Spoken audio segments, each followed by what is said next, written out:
that the COVAX platform, which will provide a vaccine for Africa and South Africa in particular, among other countries, will be delayed. Various political parties reacting to this, including DA leader John Steenhuisen, who yesterday spoke to the SABC questioning the delays in the coronavirus vaccine rollout plan. Steenhuisen says he suspects that the two missed payments for the COVAX initiative are behind the delays in rolling out of the vaccine by the second quarter of next year.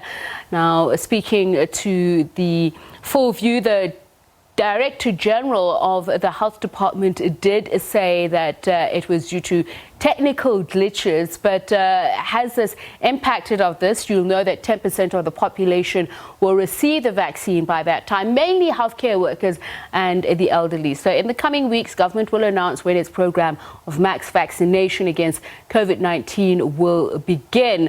To hear a little bit more about the reaction of Oxfam and, of course, what the implications are as they see it, especially amidst this inequality that's been lamented around the issues of COVID nationalism, as it's been called. We're joined now by Mthandazo Ndlovu from Oxfam to talk a little bit more about this. A very good evening to you, Mr. Ndlovu, and thank you so much for speaking to us. So, first of all, let's talk about Oxfam SA's reaction to the announcement that there will be a delay in the rollout.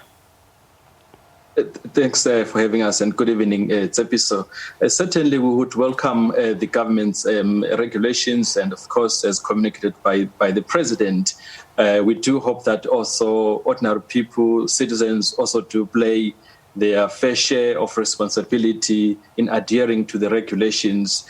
And certainly, as we have all been listening and waiting for the full details surrounding the rollout of the vaccine, the details seem to be quite sketchy.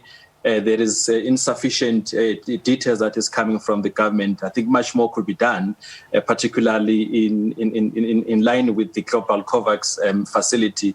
Much more could be done in terms of negotiations and communicating to the public in terms of what South African government is doing to ensure that it saves millions of lives through the COVAX facility, but also through other facilities and trials that have been occurring at a national level, even at a global level. Yeah.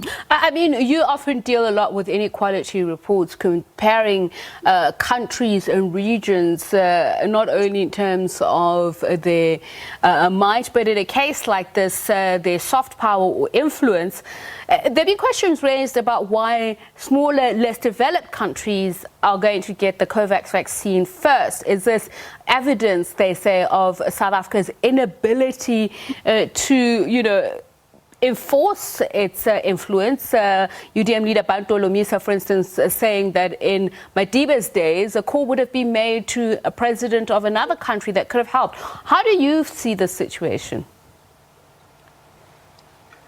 I beg your pardon. I think either your line or my line is breaking. So if you may just repeat your question. Okay. My apologies. No worries. So I was saying that there have been questions about why lesser developed countries, smaller countries, will get the vaccine first. Your views?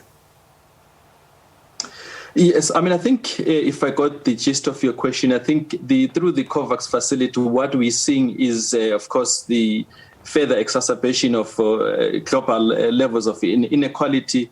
We're seeing richer nations being prioritized in terms of access to the vaccine, to an extent that some are even hoarding the vaccine through purchasing agreements that have been published.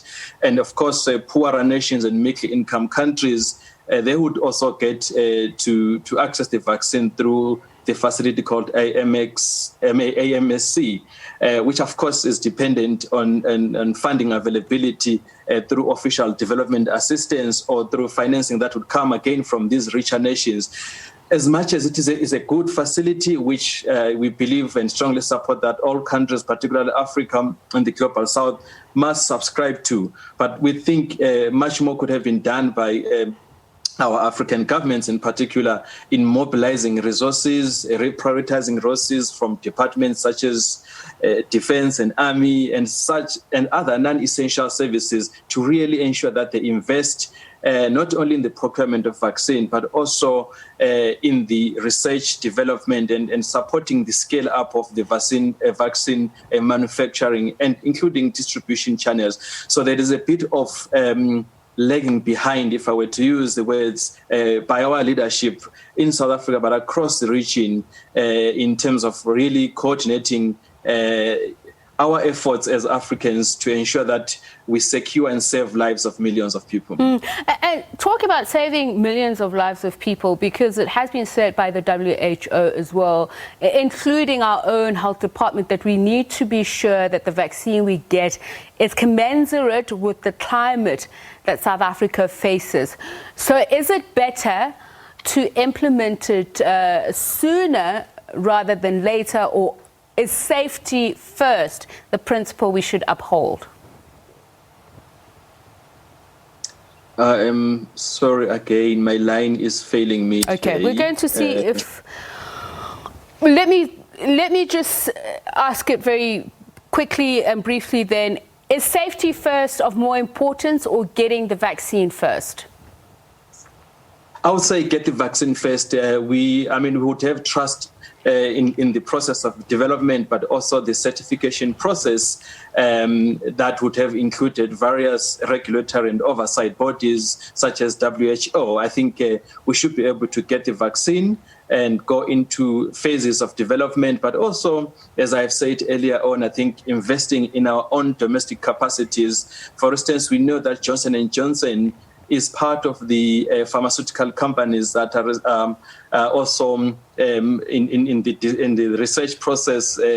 As such, I think the South African government could have negotiated with Johnson & Johnson and others to ensure that it secures and guarantees some level of vaccine access, maybe 40 to 50% for South Africans, and maybe earmark some for the African continent and the global south.